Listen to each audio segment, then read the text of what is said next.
Oke, mulai. Assalamualaikum warahmatullahi wabarakatuh. Kami dari kelompok 7 akan mempresentasikan presentasi yaitu analisis kebijakan atau ekosistem kecerdasan artifisial di Rusia dan perbandingannya dengan Indonesia. Oke, next slide, Zaki.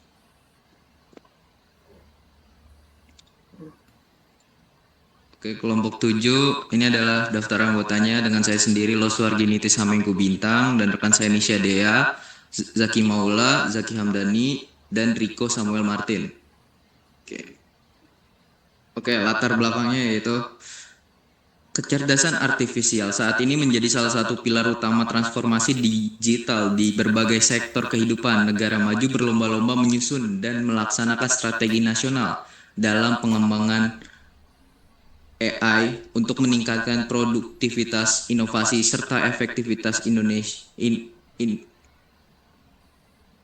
serta efektivitas layanan publik. Namun kemajuan pesat AI menimbulkan tantangan signifikan seperti isu etika penggunaan teknologi, privasi data, keamanan cyber, serta dampak sosial ekonomi, terutama terkait penggantian pekerjaan dan kesenjangan keterampilan. Rusia merupakan salah satu negara yang secara progresif membangun ekosistem AI melalui kebijakan nasional yang terpusat dan terintegrasi dengan fokus pada pembangunan infrastruktur digital, penguatan sumber daya manusia melalui pendidikan dan pelatihan, serta kolaborasi multisektor. Rusia berhasil mengembangkan AI di sektor strategis seperti pertahanan, transportasi, dan kesehatan sebagai negara berkembang dengan potensi ekonomi digital yang besar. Indonesia menghadapi tantangan dalam membangun ekosistem KA atau AI yang efektif dan inklusif. Studi dan analisis terhadap kebijakan AI Rusia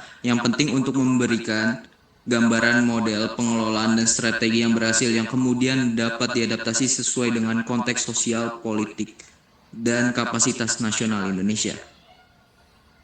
Oke, rumusan masalahnya itu yaitu bagaimana kebijakan dan ekosistem AI di Rusia dibentuk dan dijalankan. Yang kedua ada apa saja poin-poin penting dalam strategi pengembangan AI di Rusia. Tiga, ada apa saja hal yang bisa dan tidak bisa diadopsi oleh Indonesia dari kebijakan AI di Rusia. Dan apa saja kendala dan solusi dalam mengadopsi kebijakan AI Rusia ke Indonesia. Tujuannya yaitu antara lain menganalisis strategi dan kebijakan AI di Rusia secara komprehensif, menyajikan perbandingan antara Rusia dan Indonesia, menyusun rekomendasi kebijakan yang relevan untuk diadaptasi di Indonesia. Yang terakhir yaitu mengidentifikasi hambatan serta memberikan solusi terhadap adopsi AI di Indonesia. Oke, selanjutnya akan dibahas oleh teman saya. Oke, pembahasan pertama, strategi dan ekosistem AI di Rusia. Pada tahun 2019, Rusia menetapkan strategi nasional pengembangan AI hingga 2030 yang ditandatangani langsung oleh Presiden Vladimir Putin. Strategi ini menekankan pentingnya penguatan SDM, pembangunan infrastruktur digital, tata kelola data, serta pemanfaatan AI di berbagai sektor strategis seperti pertahanan, transportasi, dan layanan publik.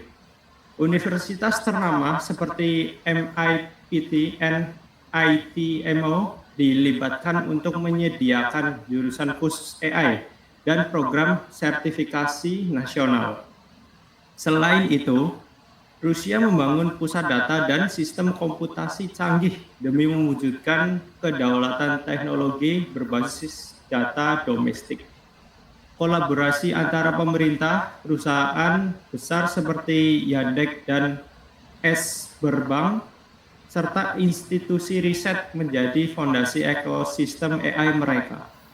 Meski begitu, penggunaan AI untuk pengawasan publik memunculkan kekhawatiran etika terkait privasi.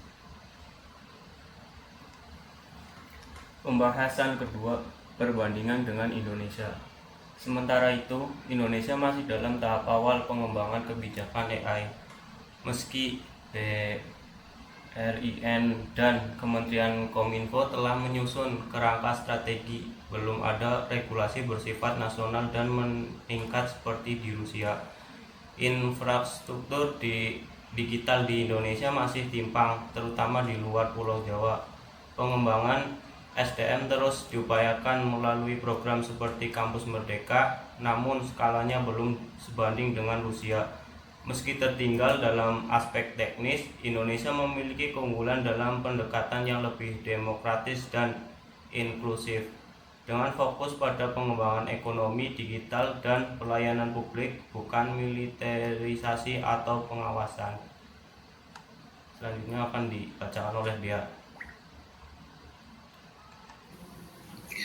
Yang ketiga, peluang adopsi dan hambatannya di Indonesia, yaitu beberapa elemen dari strategi Rusia bisa diadopsi Indonesia, terutama penguatan SDM dan kemitraan antara lembaga riset industri dan akademisi.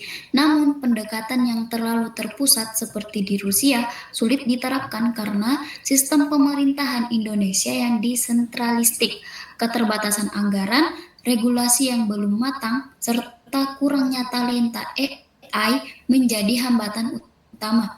Sebagai solusi, Indonesia perlu menyusun strategi nasional AI yang realistis dan partisipatif, memperluas infrastruktur digital secara merata, serta memberikan insentif bagi industri yang berinvestasi di bidang AI.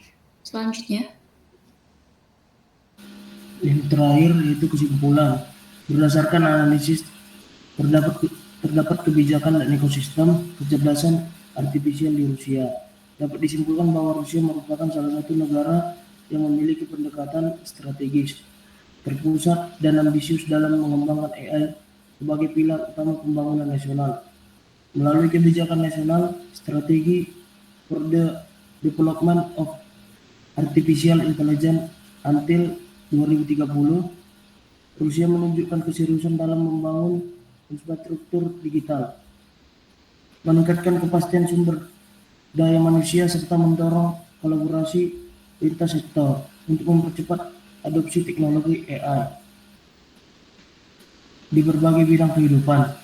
Dibandingkan dengan Indonesia, Rusia telah memiliki keunggulan dalam aspek regulasi, pendanaan, dan tata kelola teknologi.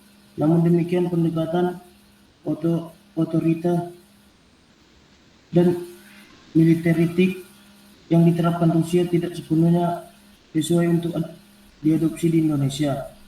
Mengingat perbedaan nilai demokrasi, konteks sosial, dan kapasitas fiskal, Indonesia perlu menyusun kebijakan AI yang lebih inklusif, partisipatif, dan berorientasi pada kebutuhan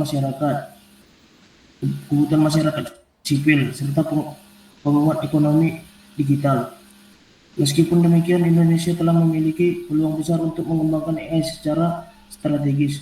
Upaya penguatan SDM, pembangunan infrastruktur digital, dan kemitraan antara sektor pemerintah, swasta, dan akademisi menjadi kunci untuk mempercepat transportasi digital berbasis AI yang etis dan berkelanjutan.